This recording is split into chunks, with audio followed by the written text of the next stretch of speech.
ప్రార్థన చేసుకుందామండి.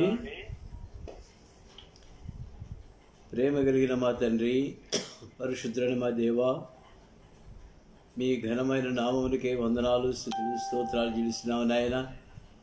మా దేవుడవు, మా రక్షకుడవు, మా విమోచకుడవు, మా ప్రభా, మమ్మల్ని నిత్యము ప్రేమిస్తున్న దేవుడవు, మమ్మల్ని పోషిస్తూ నడిపిస్తున్న దేవుడవు నాయన.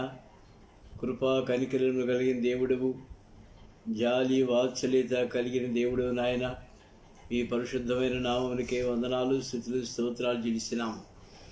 గత పగలంతా మమ్మల్ని కనికరించి కాపాడి భద్రపరిచి ఈ రాత్రికాల సమయంలో మీ సన్నిధిలో మమ్మల్ని ఉంచినందుకు మీకు వందనాలు. సజీవుల లెక్కల్లో ఉంచి మా ప్రభా, మిమ్మల్ని మీ సన్నిధిలో ప్రార్థించే వారినిగా మమ్మల్ని చేసినందుకు మీకు స్తోత్రాలు చెల్లిస్తున్నాము. మా ప్రభా, మమ్మల్ని కనికరించండి, దయ చూపించండి. ఆన్లైన్లో కనెక్ట్ అయిన బిడ్డలందరిని బట్టి వందనాలు చెల్లిస్తున్నాము నాయన. వారికి కావలసిన దీవెనలు సమృద్ధిగా దయచేయమని వేడుకుంటున్నాను. మా ప్రభా, మీ సన్నిధిలో గడిపే సమయాన్ని మాకు దీవెనకరంగా చేయండి. వాక్యము ద్వారా మీరే మాతో మాట్లాడండి. మా తండ్రి, మమ్మల్ని మీరే కనికరించి మీ వాక్య భాగాల ద్వారా సరిచేసుకున్నట్టుకు మీ సహాయం దయచేయండి. మా ప్రభా, మాకు అన్ని విషయాల్లో మీ దీవెన దయచేయండి. మా తండ్రి, ఆన్లైన్లో ఆయా ప్రదేశాల్లో ఉండి మీ సన్నిధిలో ప్రార్థనకై కూడి వచ్చిన మీ బిడ్డలకు కనికరించి మా మధ్యలో మీ సన్నిధి తోడుగా ఉంచమని వేడుకుంటున్నాం. మా ప్రభా, దయ చూపించండి. మమ్మల్ని మీరే కనికరించి బలపరచండి. మా ప్రభా, మా తండ్రి, సమయాన్ని దీవెనకరంగా చేయండి నాయన. నన్ను కూడా మీరు కనికరించి మీ సిలువు చాటును మరుగుపరచండి. కోవిడ్ కేసులు మరి ఎక్కువ అవుతుంటగా దయతో కనికరించి వాటిని అణిచివేయమని వేడుకుంటున్నాం, నిర్మూలించమని వేడుకుంటున్నాం. థర్డ్ వేవ్ అనేది చిత్తూరులో వచ్చి ఉందని మా ప్రభా మేము చదువుతున్నాము నాయన. మా ప్రభా, అది రాకుండా అంతటితో అరికట్టమని వేడుకుంటున్నాను. దయ చూపించండి, సహాయం చేయండి, కృప చూపించండి. మా ప్రభా, మాకు అన్ని విషయాల్లో చాలని దేవుడిగా దయ చూపించి నడిపించండి. మహిమ ఘనత ప్రభావాలు మీకు ఆరోపించుకుంటూ స్తుతులు స్తోత్రాలు మీకే చెల్లిస్తూ యేసుక్రీస్తు ప్రభువారి శ్రేష్టమైన పొండి నామంలో స్తుతించి ప్రార్థించి వేడుకుంటున్నాము తండ్రి, ఆమేన్. ఓ పాట పాడుకుందా అండి. పాట సంఖ్య 455, పాత నంబరు 395, 455, 395. మనమే ప్రభుని పరలోక గృహము. కంజీర అక్కడ ఉంది చూడు, దాని కింద ఉందే. మనమే ప్రభుని పరలోక గృహము, తానే వసించును దాని యందు. మనమే ప్రభుని పరలోక గృహము, తానే వసించును దాని యందు. ఎంత సుందరమో ప్రభుని గృహము, ఎంత సుందరమో ప్రభుని గృహము. నలుదిక్కుల నుండి కూర్చెనుగా, నలుదిక్కుల నుండి కూర్చెనుగా. ఏక శరీరము రక్త బంధముచే, ఏక శరీరము రక్త బంధముచే. వేలాది భాషల నుండి నన్ను, వేలాది భాషల నుండి నన్ను. మనమే ప్రభుని పరలోక గృహము, తానే వసించును దాని యందు. మనమే ప్రభుని పరలోక గృహము, తానే వసించును దాని యందు. ఒక నూతన వ్యక్తిగమము చేసి, ఒక నూతన వ్యక్తిగమము చేసి. పరమ గృహమునకు చెందితిమి, పరమ గృహమునకు చెందితిమి. ఐక్యతతో స్థిరముగా నమర్చబడి, ఐక్యతతో స్థిరముగా నమర్చబడి. దేవుని గుడారముగా నైతిమి, దేవుని గుడారముగా నైతిమి. చేరితిమి. మనమే ప్రభుని పరలోక గృహము, నివసించును దాని యందు. మనమే ప్రభుని పరలోక గృహము, నివసించును దాని యందు.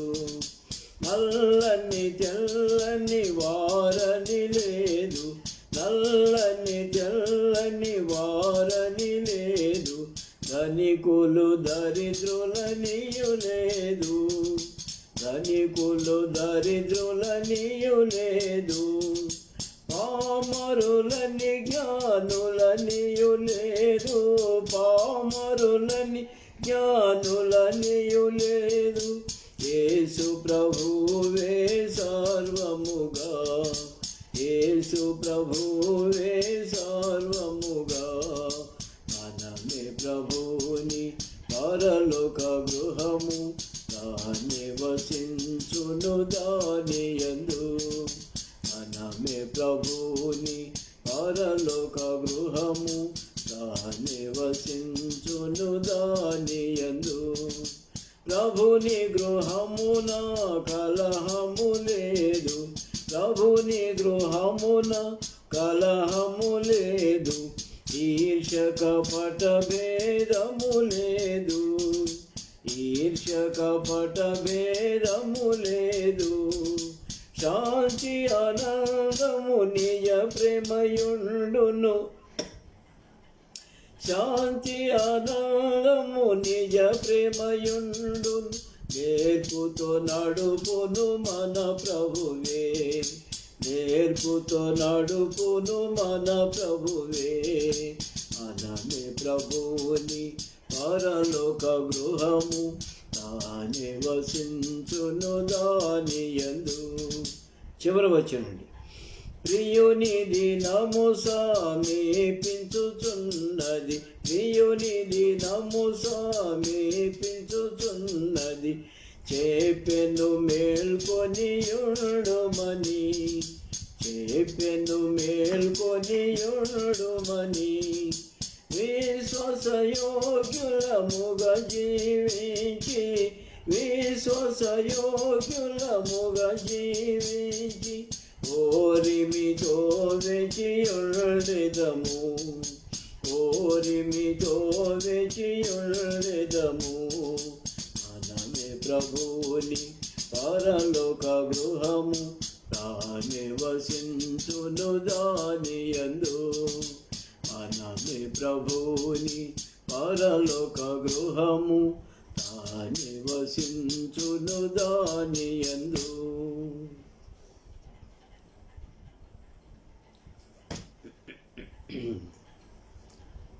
దేవుని వాక్యం చూసుకుందాం అండి.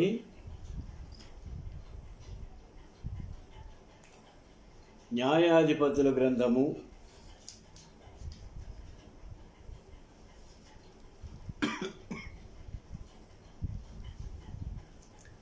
17వ అధ్యాయం. న్యాయాధిపతుల గ్రంథము 17వ అధ్యాయము మొదటి 6 వచనాలు చదువుకుందామండి. న్యాయాధిపతుల గ్రంథము 17వ అధ్యాయము మొదటి 6 వచనాలు మాత్రం చదువుకుందాం. మీకా అను ఒకడు ఎఫ్రాయిమీయుల మన్య దేశంలో ఉండెను.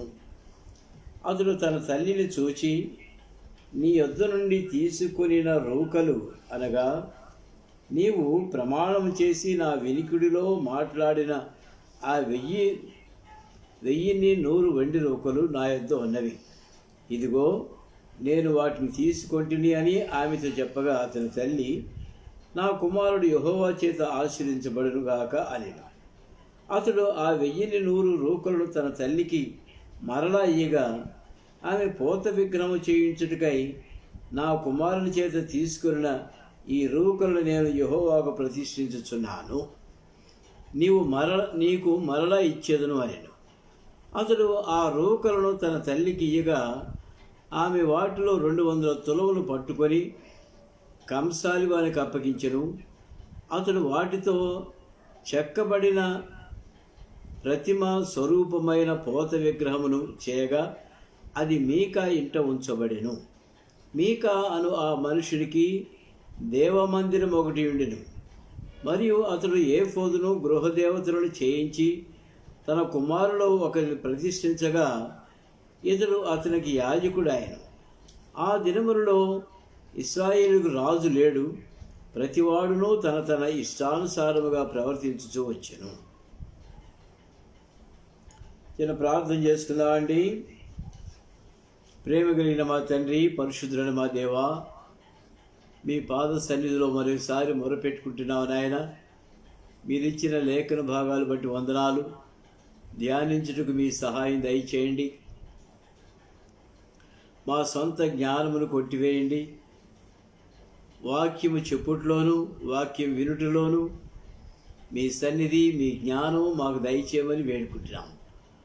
ఆ ప్రభా, మీ మాటలు మాకు దయచేయండి. మమ్మల్ని మీరే తృప్తిపరచండి. నన్ను కూడా మీ సిలువు చాటును మరుగుపరచండి. మీ స్వరం వినుటకు సహాయపడండి. యేసు ప్రభు నామములో స్తుతించి ప్రార్థించి వేడుకుంటున్నాము తండ్రి, ఆమేన్. న్యాయాధిపతుల గ్రంథము 17వ అధ్యాయం. మీకా అను ఒకడు ఎఫ్రాయిమీల మన్య దేశంలో ఉండెను. అతడు తన తల్లిని చూచి, నీ యొద్ద నుండి తీసుకున్న రోకలు అనగా నీవు ప్రమాణం చేసి నా వినికుడిలో మాట్లాడిన ఆ 1102 రోకలు నా యొద్ద ఉన్నవి. ఇదిగో నేను వాటిని తీసుకొట్టినని ఆమెతో చెప్పగా తన తల్లి, నా కుమారుడు యెహోవా చేత ఆశీర్వించబడునుగాక అని. అతడు ఆ 1100 రోకలను తన తల్లికి మరలా ఇయ్యగా, ఆమె పోత విగ్రహం చేయించుటకై నా కుమారుని చేత తీసుకున్న ఈ రోకలు నేను యెహోవాకు ప్రతిష్ఠించుచున్నాను అని నీకు మరలా అది ఇచ్చేదను అనెను. ఇక్కడ మనకు గ్రహింపలేనటువంటి ఒక విషయం ఇక్కడ బయటపడుతుంది. మీకా దగ్గర 1100 రోకలు ఉన్నాయి. అవి ఎక్కడి నుంచి వచ్చినాయి? తల్లి దగ్గర నుంచి తీసుకున్నాడు. తల్లి దగ్గర నుంచి 1100 రోకలు తీసుకున్నాడు. అయితే అవి తల్లికి మరలా ఇచ్చేశాడు. ఎందుకు తీసుకున్నాడో, ఎందుకు ఇచ్చాడో మరి ఆ ఇచ్చి పుచ్చుకోవటాలలో ఉన్నటువంటి భావం ఏంటో మనకి ఎక్కడ తెలియబడలేదు. అయితే తల్లి ఏం చేసిందంటే, నా కుమారుని అతడు ఆ 1100 రోకలను తన తల్లికి మరలయ్యగా ఆమె పోత విగ్రహం చేయించుటకై నా కుమారుని చేత తీసుకున్న ఈ రోకలను నేను యెహోవాకు ప్రతిష్ఠించుచున్నాను. 1100 రోకలు తీసుకొని, వెండివి అన్నమాట, తీసుకొని యెహోవాకు ప్రతిష్ఠించుచున్నాను అని చెప్పి తల్లి కుమారుని దీవించి, ఈ రోకలు యెహోవాకు ప్రతిష్ఠించుచున్నాను అని చెప్పి, అందులో అతడు ఏం చేసిందంటే ఆమె తల్లికి ఆమె వాటిలో 200 పట్టుకొని కంసానికి అప్పగించి పోత విగ్రహం ఒకటి చేసుకుంది. ఏమండి, ఎవరు? మీకా తల్లి పోత విగ్రహం చేసుకొని ఎక్కడ పెట్టిందండి? మీకా ఇంట్లో పెట్టింది. మరి వీళ్ళు ఏమి యాజకులో నాకు అర్థం కాలేదు. కానీ వీళ్ళు ఇంకో మాట కూడా అక్కడ ఆశ్చర్యకరమైన మాటను చూడండి. మీకా అను ఆ మనుషునికి దేవమందిరం ఒకటి ఉండెను. మరియు అతడు దేవమందిరం అంటే ఏంటి? God's house. దేవమందిరంలో ఉంటే ఆ మందిరంలో ఏం పెట్టాడో చూడండి. మరియు అతడు ఏఫోదును గృహదేవతలను చేయించి తన కుమారులు ఒకరిని ప్రతిష్ఠింపగా అతడికి యాజకుడాయను. పోత విగ్రహాలు ఉన్నాయి, మరి గృహదేవతలు కూడా ఉన్నాయి. ఇవన్నీ కూడా ఆ ఇంట్లో పెట్టి, మీకా ఇంట్లో పెట్టి తన కుమారునికి యాజకత్వం అప్పగించాడు. ఏమి యాజకత్వం? జీవముగల దేవునికి యాజకత్వం కాదు, గృహదేవతలకు పోత విగ్రహాలకు యాజకత్వం చేసేదానికి తన కుమారునికి యాజకత్వం అప్పగించాడు. తరువాత ఏం జరిగిందో చూడండి.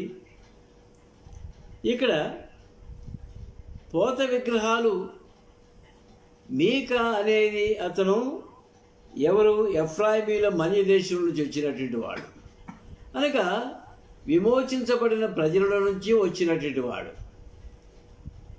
ఎఫ్రాయిమీల మన్య దేశం నుంచి వచ్చిన వాళ్ళందరూ కూడా మరి దేవుని చేత విమోచించబడిన ప్రజలు, యోర్దాను దాటినటువంటి ప్రజలు, మరి దేవుని యొక్క శక్తి సామర్థ్యాలను ఎరిగినటువంటి వారు, దేవుని యొక్క అద్భుత కార్యములు చూచినటువంటి వారు. ఇటువంటి వాళ్ళలో నుంచి మీకా అనే అతను ఏం చేశాడు? గృహదేవతలను పెట్టుకొని వాటికి యాజకత్వం చేసి దానికి తన కుమారుడికి అప్పగించాడు. ప్రియమరులు, ఇవన్నీ మరి గమనిస్తే చాలా ఆశ్చర్యకరంగా ఉంటాయండి. ఎందుకు ఆ విధంగా మరి చేస్తూ వచ్చారో తెలియలేదు. మరి నిర్గమాకాండంలో ఏముంది? పైన ఆకాశం అందే కానీ క్రింది భూమి అందే కానీ దేనిని కూడా, ఏ స్వరూపాన్ని కూడా నీవు దేవతగా చేసుకోకూడదు, దానికి మొక్కకూడదు, నేనే జీవము గల దేవుడను అని నిర్గమాకాండం 20వ అధ్యాయంలో ఉంది. ఇవన్నీ వాళ్ళు ఎట్లా మర్చిపోతున్నారు ఏమో. దేవుని ప్రజలు విగ్రహాలు పెట్టుకుని ఉంటున్నారు. ఒకసారి ఇండియాలో ఒక క్వశ్చన్ చర్చనీయాంశం అయిపోయింది. మనోళ్ళు అంటారు వాళ్ళు అంటారు విగ్రహారాధన అనేది హిందూ దేశం నుంచి వచ్చిందని వాళ్ళు అంటారు. హిందూ దేశం వాళ్ళు ఏమంటారు? కాదు కాదు కాదు కాదు, విగ్రహారాధన మీ దగ్గర నుంచి వచ్చింది, మా దగ్గరది కాదు అది అని వాళ్ళు అన్నారు. ఏది ఏమైనప్పటికీ విగ్రహారాధన అనేది హిందూ దేశంలో ఉంది, ఇతర దేశాల్లో కూడా ఉంది. ఈ విధంగా వాళ్ళు మరి గృహదేవతలను చేయించి కుమారుని ప్రతిష్ఠించగా అతనికి యాజకుడు ఆయన. ముందుకెళ్దామండి. ఆ దినములలో ఇశ్రాయేలుకు రాజు లేడు, ప్రతివాడును తన ఇష్టానుసారముగా ప్రవర్తించుతూ వచ్చాను. రాజు లేడు, వాళ్ళకి ఇది ఇట్లా చేయాలని చెప్పేవాళ్ళు లేరు కనుక వాళ్ళు ఇష్టానుసారంగా చేస్తూ వచ్చారు. ఒక మాట చూద్దామండి. న్యాయాధిపతుల గ్రంథము 18వ అధ్యాయము 24వ వచనం. 18వ అధ్యాయము 24వ వచనం చూద్దామండి. అందుకతడు, నేను చేయించిన నా దేవతలు నేను ప్రతిష్ఠించిన యాజకుని మీరు పట్టుకొని పోవచ్చున్నారే, ఇక నా యొద్ద ఏమి ఉన్నది, నీకేమి కావాలనుచున్నారే, అది ఏమన్నమాట అనగా, ఈ మీకా దగ్గరుండి ఒక యాజకుడిని మీకా పెట్టుకుంటే ఆ యాజకుడిని కూడా తీసుకొని పోయారు. ఎవరండి? దానియేలు అనుకుంటా. దానియేలేనా? తీసుకుని వెళ్ళిపోతున్నారు. కనుక ప్రియమైన వల్ల ఈ విధంగా విగ్రహారాధనకి స్థానం అయిపోయింది అది. ఇంకో మాట చూద్దామండి. ద్వితీయోపదేశకాండం 12వ అధ్యాయం. ద్వితీయోపదేశకాండం 12వ అధ్యాయము 8వ వచనం చదువుకుందామండి. ద్వితీయోపదేశకాండం 12వ అధ్యాయము 8వ వచనం చదువుకుందాం. నేడు మనం ఇక్కడ చేయుచున్నట్లు మీలో ప్రతి మనుషుడు తన కంటికి యుక్తమైనదంతా చేయకూడదు. నీ దేవుడైన యెహోవా నీకిచ్చుచున్న విశ్రాంతిని స్వాస్థ్యమును మీరు ఇది వరకు పొందలేదు. మీరు యోర్దాను దాటి మీ దేవుడైన యెహోవా మీకు స్వాస్థ్యము ఇచ్చుచున్న దేశమున నివాసులైన తర్వాత ఆయన మీ చుట్టూ నుండి శత్రువులు అందరూ లేకుండా మీకు విశ్రాంతి కలిగినందున మీరు నెమ్మది పొందినప్పుడు నేను మీకు ఆజ్ఞాపించే సమస్తమును, అనగా మీ దహన బలులను, మీ బలులను, మీ దశమభాగములు ప్రతిష్ఠితములుగా మీరు చేయి నైవేద్యములు మీరు యెహోవాకు మొక్కుకొని మీ శ్రేష్టమైన మొక్కుబడును మీ దేవుడైన యెహోవా తన నామమునకు నివాస స్థానముగా ఏర్పరచుకున్న స్థలమునికై మీరు తీసుకొని రావాలను. మీ బలులు, మీ అర్పణలు మీ దేవుడైన యెహోవా ఎక్కడ ఏర్పాటు చేసినాడో మీకు అక్కడికే తీసుకురావాలి. అతి పరిశుద్ధ స్థలం దగ్గరికి, మరి బయట ఆవరణ దగ్గరనే మీరు బలులు అర్పించాలనే కానీ మీ ఇష్టానుసారంగా ఎక్కడికి పడితే అక్కడికి వెళ్ళి మీ బలులు అర్పించకూడదు. ద్వితీయోపదేశకాండంలో ప్రభు స్పష్టంగా మాట్లాడుతున్నాడు. 8వ వచనం చూస్తే, నేడు మనం ఎక్కడ చేయుచున్నట్టు మీలో ప్రతి మనుషుడు తన కంటి యుక్తమైనదంతా చేయకూడదు. కంటికి ఏది మంచిదైతే అది చేయటం, చెవికి ఏది ఇంపుగా ఉంటే అక్కడికి వెళ్ళటం, పిట్టకథలు ఎక్కడ చెప్తే అక్కడికి వెళ్ళటం, దేవుని వాక్యాన్ని అశ్రద్ధ చేయటం. ఏమండి, ఈ విధంగా మన ఇష్టానుసారంగా చేస్తున్నాం. ప్రియమైనవారా, మనం ఏ డిసిప్లిన్లో రక్షించబడ్డామో ఆ డిసిప్లిన్లోనే మనం నిలిచి ఉండాలి. ఏ దేవుని దగ్గర మనకు రక్షణ భాగ్యం దొరికిందో ఆ దేవుని మాత్రమే మనం సేవించే వారికి ఉండాలి. అంతేగాని మన కంటికి నచ్చినంత చేయటానికి వీల్లేదు. ముందుకెళ్ళిపోదామండి. యూదా బెత్లెహేము నుండి, న్యాయాధిపతుల గ్రంథము 17వ అధ్యాయము 7వ వచనం. యూదా బెత్లెహేము నుండి వచ్చిన యూదా వంశస్థులను ఒక యవ్వనుడు ఉండెను. అతడు లేవీయుడు. అతడు అక్కడ నివసించుచుండెను. ఆ మనుషుడు తనకు స్థలము దొరికిన చోట నివసింపునని యూదా బెత్లెహేము నుండి బయలుదేరి ప్రయాణం చేస్తూ ఎఫ్రాయిమీల మనీ దేశమున మీకా ఇంటికి వచ్చెను. ఎక్కడి నుంచి వస్తున్నాడు? యూదా బెత్లెహేము నుంచి. అక్కడ ఎవరు పుట్టారండి? మన ప్రభు అయిన యేసుక్రీస్తు వారు పుట్టిన స్థలం. అటువంటి యూదా బెత్లెహేము నుంచి, అనగా దేవుడు కోరుకున్నటువంటి స్థలం, దేవుడు కోరుకున్నటువంటి పట్టణం, మన ప్రభు, మన విమోచకుడు, మన రక్షకుడైన యేసుక్రీస్తు ప్రభువారు జన్మించినటువంటి యూదా బెత్లెహేము. అక్కడి నుంచి ఒక యవనస్తుడు బయలుదేరాడు. అతడు ఎవరంటే లేవీయుడు. లేవీయుడు అంటే మరి దేవునికి పరిచర్య చేసినటువంటి వాడు, యూదా బెత్లెహేము నుంచి వచ్చినటువంటి వాడు. ఆ మనుషుడు తనకు స్థలము దొరికిన చోట నివసింపునని యూదా బెత్లెహేము నుండి బయలుదేరి ప్రయాణం చేయొచ్చు ఎఫ్రాయిమీల మనీ దేశమున మీకా ఇంటికి వచ్చెను. ఎక్కడ నివాస స్థలం దొరుకుద్దో అని వెతుక్కుంటూ వచ్చి మీకా ఇంటికి వచ్చాడు. మీకా అడిగాడు 9వ వచనం, నీవు ఎక్కడి నుండి వచ్చిందని అతను అడుగుతాడు. నేను యూదా బెత్లెహేము నుండి వచ్చిన లేవీయుడును, నాకు దొరకగల చోట నివసించుటకు పోవచ్చున్నాను అతను తనకు. అప్పుడు మీకా ఏమన్నాడు? నా యొద్ద నివసించి నాకు తండ్రివిగాను యాజకుడుగాను ఉండుము. నేను సంవత్సరంలో నీకు 10 వెండి రూకలు, ఒక దుస్తు బట్టలను ఆహారం ఇచ్చిదనని. ఒక జత కదా ఉండాలా? 10 వెండి రూకలు, ఒక జత బట్టలు ఆహారంకి ఇచ్చినని చెప్పగా ఆ లేవీయుడు ఒప్పుకొని ఆ మనిషి యొద్ద నివసించడానికి సమ్మతించాడు. లేవీయుడు కావాల్సింది కూడా అదే, తనను మెయింటైన్ చేసేవాడు కావాలి, యాజకత్వం కావాలి. ఆ లేవీయుడు మరి యాజకత్వం చేసేటువంటి వాడు. మీకా ఏమనుకున్నాడు చూడండి, నా దగ్గర ఉండిపో, నువ్వు ఎక్కడి వెళ్ళనక్కర్లే, నీకు సంవత్సరానికి 10 వెండి రూకలు ఇస్తానన్నాడు. ప్రియమైన వలన మరి విదేశాలంతా కూడా సంవత్సరానికి ఒకసారి జీతం ఇచ్చేది. విదేశీ కంపెనీలు ఇండియాలో కూడా సంవత్సరానికి ఒకసారి ఇచ్చేది. అయితే నెల నెల ఇక్కడ ఇండియాలో అలవాటు కాబట్టి ఆ కంపెనీలు ఇక్కడికి వచ్చిన తర్వాత నెల నెల ఇస్తున్నారు. ఇక్కడ ఈ యూదా బెత్లెహేము నుంచి వచ్చినట్టు ఆ యవనస్తుడికి సంవత్సరానికి 10 వెండి నాణ్యాలు, తర్వాత ఒక జత బట్టలు, అంతేకాకుండా నివాస స్థలం, అంతేకాకుండా ఆహారం సమ్మతించెను. ఆ మనిషి యొద్ద నివసించడం సమ్మతించెను. ఆ యవనుడు అతని కుమారులు ఒకని వలె ఉండెను. నీవు నాకు తండ్రిలాగా ఉండమన్నాడు కదా మీకా. ఇప్పుడేమి రాయబడింది? అతను కుమారులలో ఒకరిలాగా ఉన్నాడు. ఏంటి దీని తేడా? నాకు తండ్రిగా ఉండుము అంటే దేవుని యొక్క పరిచయం చేస్తూ నన్ను దేవుని ద్వారా, ఆ దేవుని ఆత్మ ద్వారా నా పైన ఆత్మ ఉంచడం ద్వారా నన్ను నడిపించు, నాకు తండ్రిగా ఉండు అనంటే ఈ యవనస్తుడు అతని కుమారులో ఒకళ్ళలాగా ఉన్నాడు. మీకా ఆ లేవీయులు ప్రతిష్ఠింపగా అతడు మీకాకు యాజకుడై అతని ఎంట ఉండెను. ప్రతిష్ఠించుడు అన్నీ ఉన్నాయి మీకా దగ్గర. అయితే విగ్రహాలు కూడా ఉన్నాయి. ఇక్కడ దేవుని జీవము గల దేవుని పేరట అతను ప్రతిష్ఠించాడు. అంతటా మీకా, లేవీయుడు నాకు యాజకుడు అయినందున యెహోవా నాకు మేలు చేయనని ఇప్పుడు నాకు తెలియను అనేను. మీకా చెప్పిన మాట గమనించండి. యెహోవా నాకు ఇప్పుడు మేలు చేయను అనుకున్నాడు. అంటే అంతకుముందు మేలు చేయటం లేదా?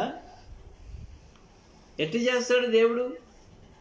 మేలు చేయటం లేదు కనుకనే ఈ యవనుడిని పెట్టుకొని ఇక్కడి నుంచి దేవుడు నాకు మేలు చేస్తాడనుకొని తన ఒక స్వార్థం కోసం ఆ విధంగా చేశాడు.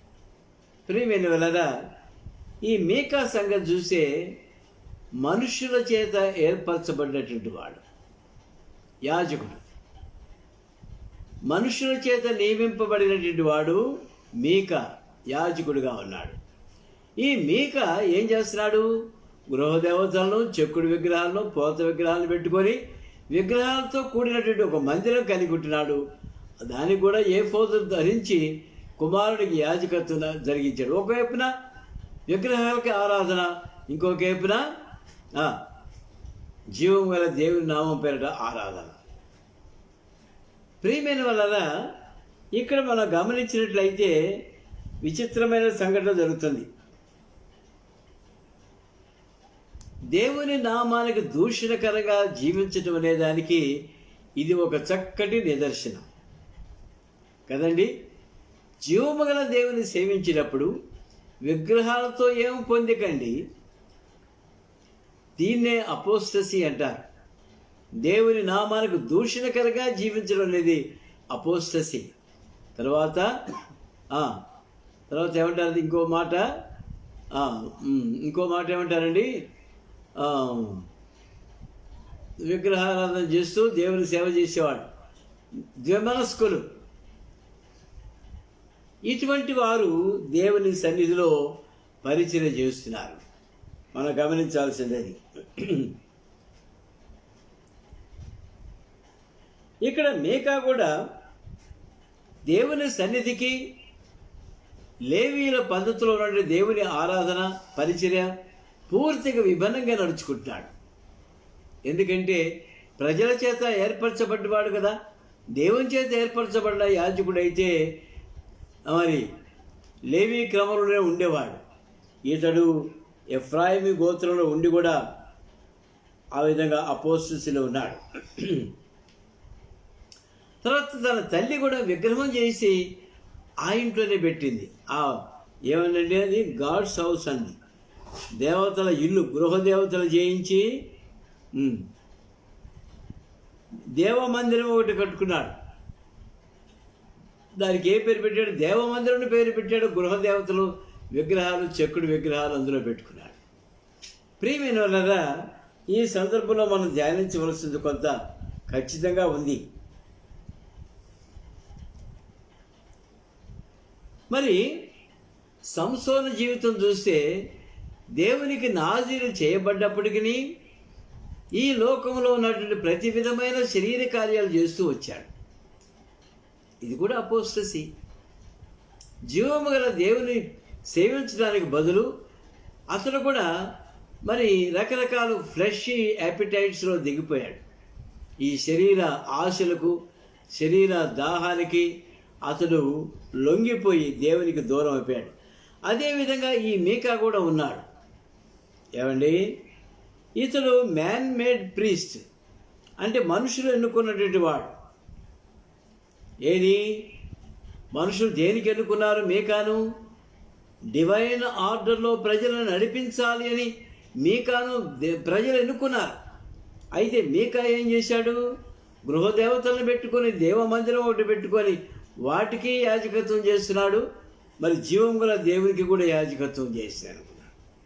ప్రియమైన వాళ్ళారా, అహరోను క్రమంలో నడిపించబడినటువంటి వాడు, నడిపించవలసిన వాడు ఇక్కడ ఈ విధంగా మరి అపోస్టసీలో మునిగిపోయాడు. విగ్రహారాధికుడిగా ఉండి వేషధారణతో ఉన్నాడు.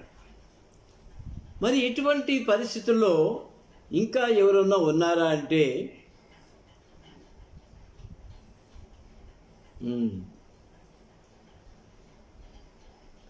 ఇక్కడ దీన్ని బట్టి ఏం చేస్తుందంటే మోరల్ డిగ్రేడేషన్, అంటే నీతి పూర్తిగా పడిపోయినటువంటి పరిస్థితి. దేవుని నీతి లేదు, దేవుని ఆర్డర్ లేదు, అహరోను యాజకత్వం ఇక్కడ లేదు. అటువంటి పరిస్థితుల్లో, ఎందుకంటే వాళ్ళకి రాజు లేడు, న్యాయాధిపతులు లేరు, వాళ్ళు నడిపించే వాళ్ళు కూడా ఎవరు లేకుండా ఉన్నారు. ప్రియమైన ఇక్కడ మనం ధ్యానించవలసిన విషయాలు కొన్ని ఉన్నాయండి. మొట్టమొదటిగా మరి 17వ అధ్యాయము 5వ వచనం చూడండి. 5 అది కాదు, 1 కొరింథీ రాసిన పత్రిక 6వ అధ్యాయము 5వ వచనం చూద్దామండి. 1 కొరింథీ రాసిన పత్రిక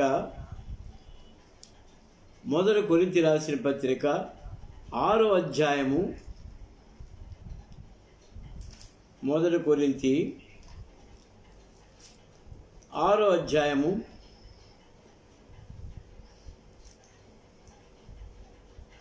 1 కొరింథీ రాసిన పత్రిక 5వ అధ్యాయము 5వ అధ్యాయము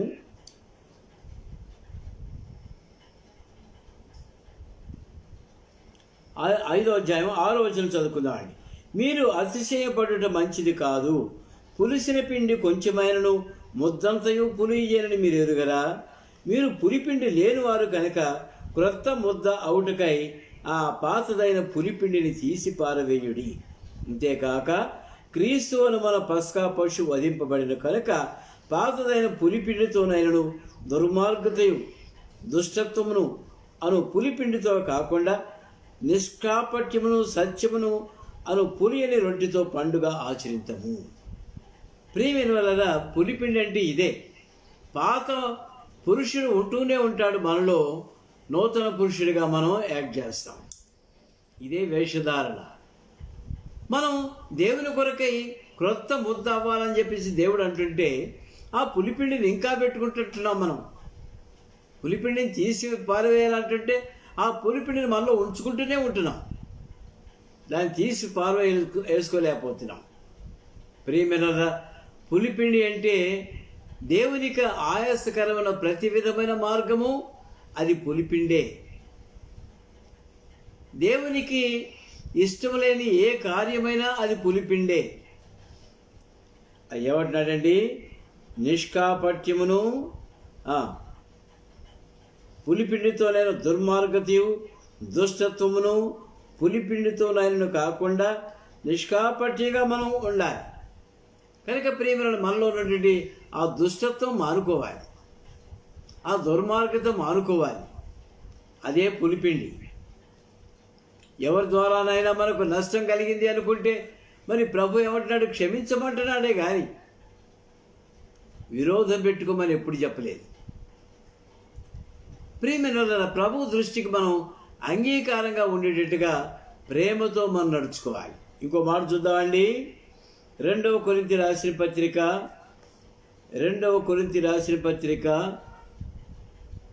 6వ అధ్యాయము 14వ వచనం. 2 కొరింథీ 6వ అధ్యాయము 14వ వచనం చదువుకుందామండి. 6వ అధ్యాయం 14వ వచనం.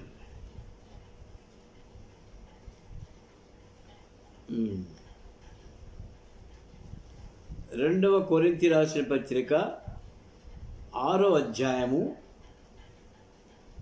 14వ వచనం.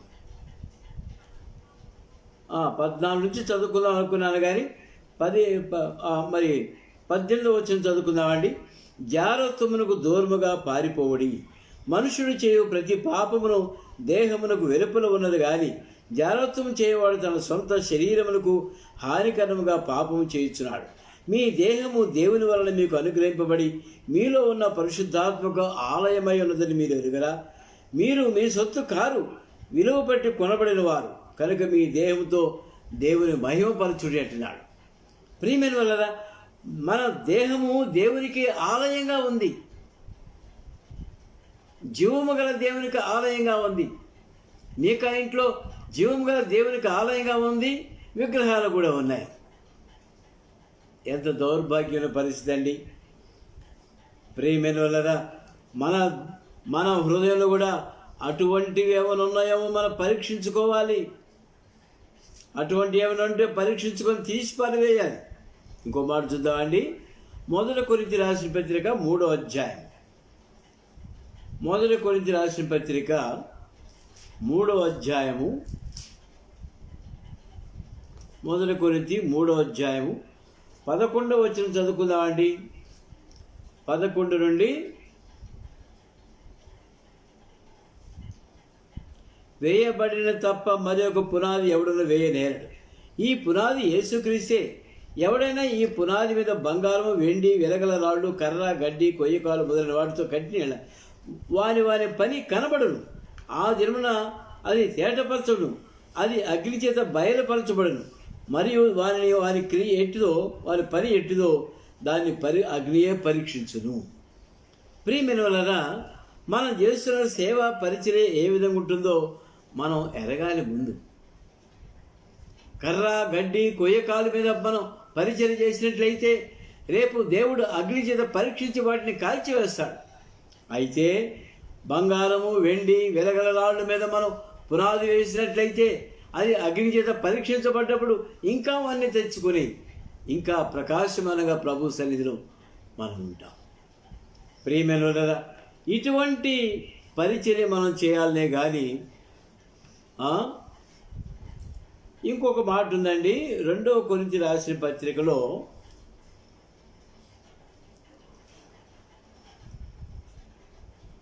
క్రీస్తుకు బెలియాలతో ఏమి సంబంధము, ఏమి పొత్తు, ఎక్కడ దాన్ని నేను మర్చిపోయాను.